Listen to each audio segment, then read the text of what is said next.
Ito naman ay blessings mga kapigsinong, kahit na yung iba sa inyo kahit nahirapan sa trabaho, super blessed naman kayo guys. Yung iba kaya siguro tinatsaga nyo din yung trabaho nyo kasi maganda yung sweldo, malaki yung sweldo, maganda yung mga benefits, ganyan. And for some of you naman guys, talagang super blessed kayo, i-bless kayo pagdating sa kaperahan. Merong ano dito guys, third party na, ibig sabihin ng third party, yung parang may ibang tao na tutulong sa'yo, na parang may magiging kasangkapan, no? Yun yung ibig sabihin ng third party. Parang merong magiging kasangkapan sa universe, mga kapiksi, no?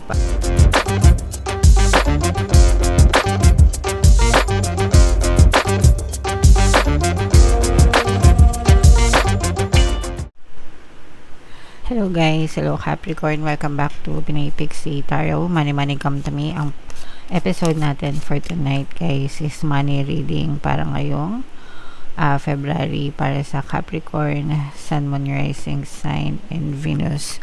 Unahin natin tong money manifesting technique para sa inyo guys. Meron tayong choice. Even when money is scarce, avoid such statements as I can't afford to buy this or I don't have that kind of money. They reinforce a sense of lack.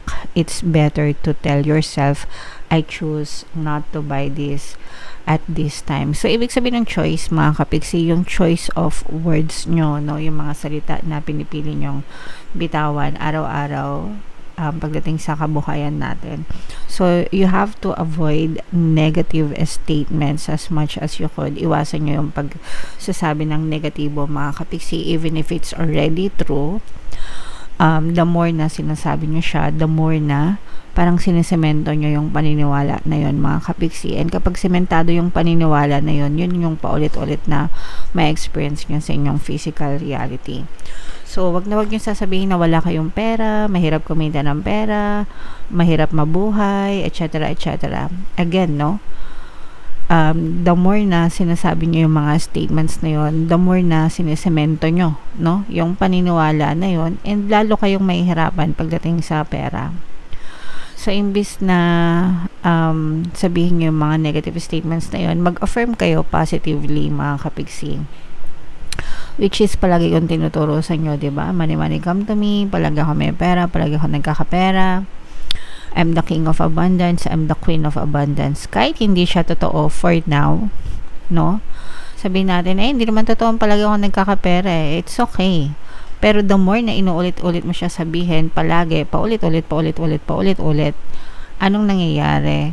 Nasisemento, no? Nasisemento yung mga bagong paniniwala na yon about money, about wealth, about abundance sa isip nyo. And eventually, guys, unti-unti nyong mapapansin na gumagaan yung daloy ng pera sa inyo. Yun yung purpose ng affirmations, guys, no? Ang purpose ng affirmations, ang purpose ng positive statements ay mapalitan or matanim siya sa inyong isip hanggang sa matabunan niya yung mga old beliefs nyo, mga kapiksi. And kapag natabunan na yung old beliefs, dati naniniwala ka malas ka, ngayon naniniwala ka na swerte ka, dati naniniwala ka na mahirap kumita ng pera, ngayon naniniwala ka na andali lang kumita ng pera, 'di ba? So, kung ano yung mas nagiging dominant sa isip mo, pag sinabing dominant, mas matimbang, yun yung mapupush out sa inyong physical reality. Pag sinabing mapupush out sa physical reality, yun yung magiging experience nyo, guys. Okay?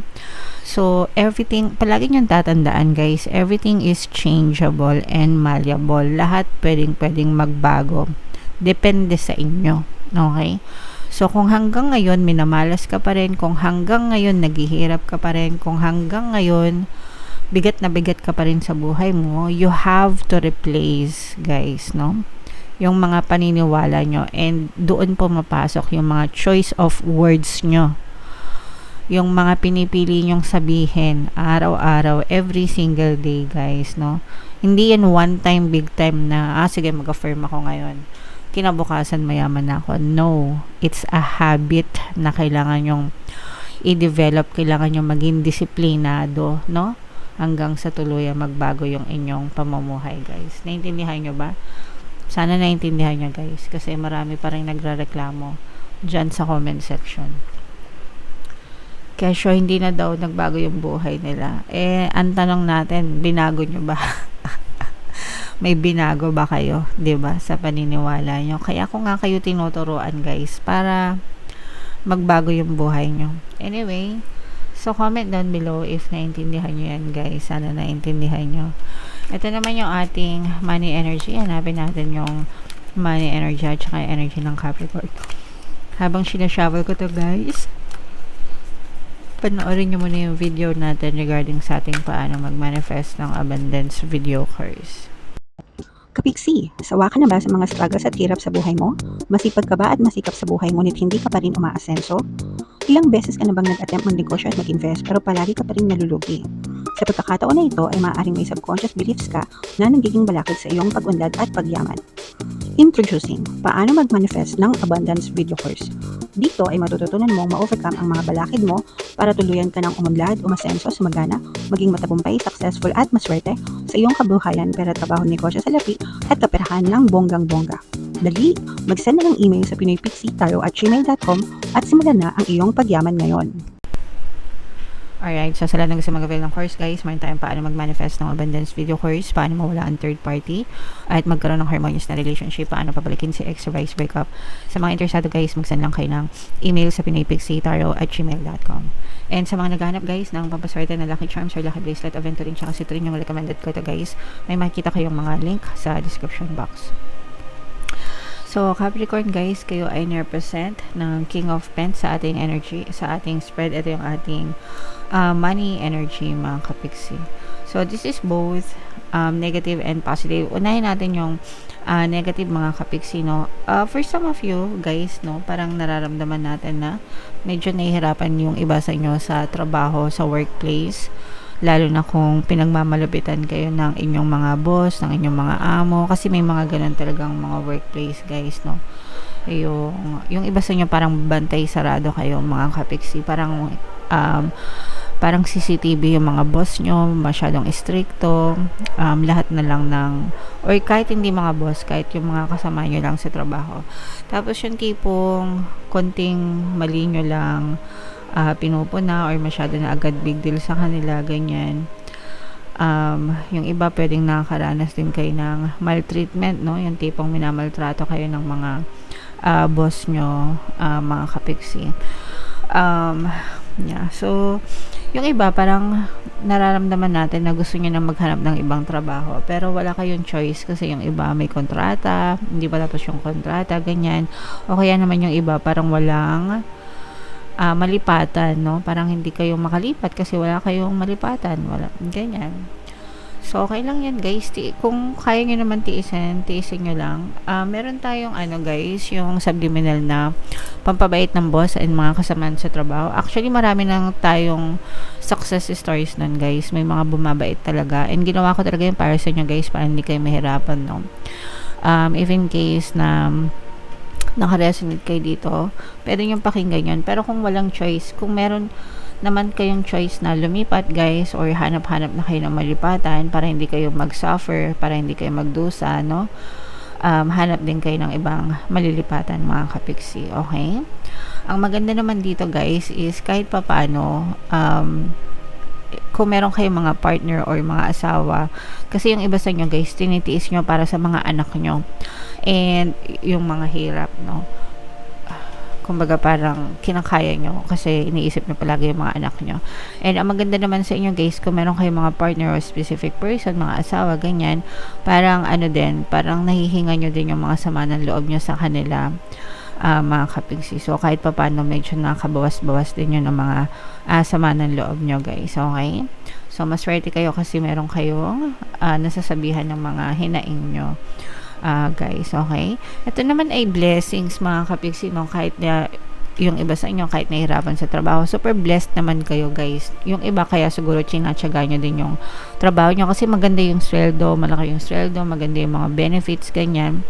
And for some of you naman, guys, talagang super blessed kayo, i-bless kayo pagdating sa kaperahan. Merong dito, guys, third party na ibig sabihin ng third party, yung parang may ibang tao na tutulong sa'yo. na parang may magiging kasangkapan, no? Yun yung ibig sabihin ng third party. Parang meron magiging kasangkapan si universe, mga kapiksi, no? Para mas lalo ka pang, para may dumating na blessing sa'yo, or parang may dumating na opportunity sa'yo or tulong galing sa ibang tao, and magdadala yun ng more blessings sa inyo, mga kapiksi. So, chance nyo na itong mga blessings na to, guys, no? So, wag nyo nang pakawalan, mga kapiksi, habang nasa ano pa lang tayo, February, di ba? Gusto talaga natin, super blessed tayo ngayong 2026. So, syempre, guys, yung mga blessings, dumadating yan sa mga taong, masisipag, at saka talagang kumikilos. So, kilos-kilos, guys, okay? Alright, so what else, mga kapiksi? Ito, guys, nakikita natin na mas nagiging makulay, no? Ang inyong, mas makulay, guys. Ibig sabihin, parang mas magaan yung daloy ng pera, mas marami kang pwedeng maging source of income, mga kapiksi. Meron ditong presence ng fire sign, Aries, Leo, Sagittarius. Ito, guys, nakikita natin na for some of you, yung mga paghihirap nyo, parang nagiging sulit yung mga sacrifices nyo, mga kapiksi, no? Lalo na yung mga malalayo sa pamilya, kunwari mga OFW kayo, guys, no?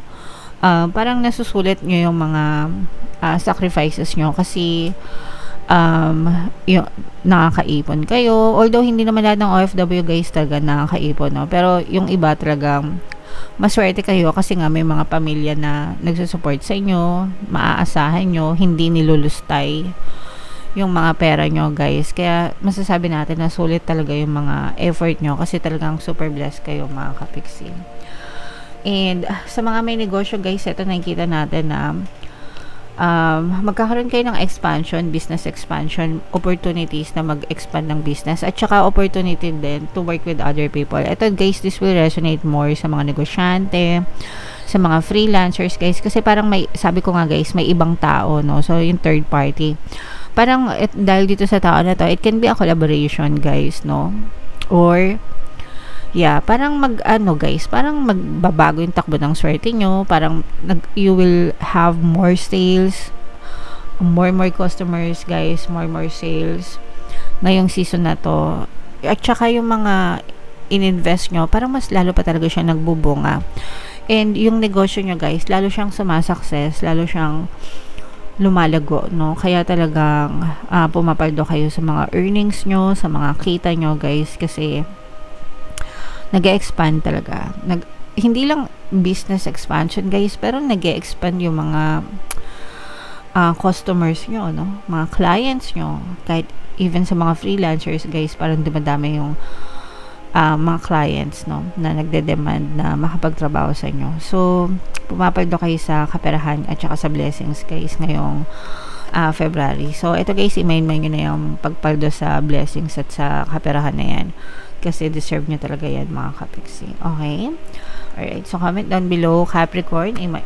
Kung naka-resonate kayo dyan, guys, i-main nyo na, no? Ito yung ating 2026 kapalaran, guys. Ito naman yung ating success stories ng paano mag-manifest ng abundance video course. Thank you for liking, sharing, and subscribing, guys. See you next time. I love you all. Have a nice day. Bye-bye.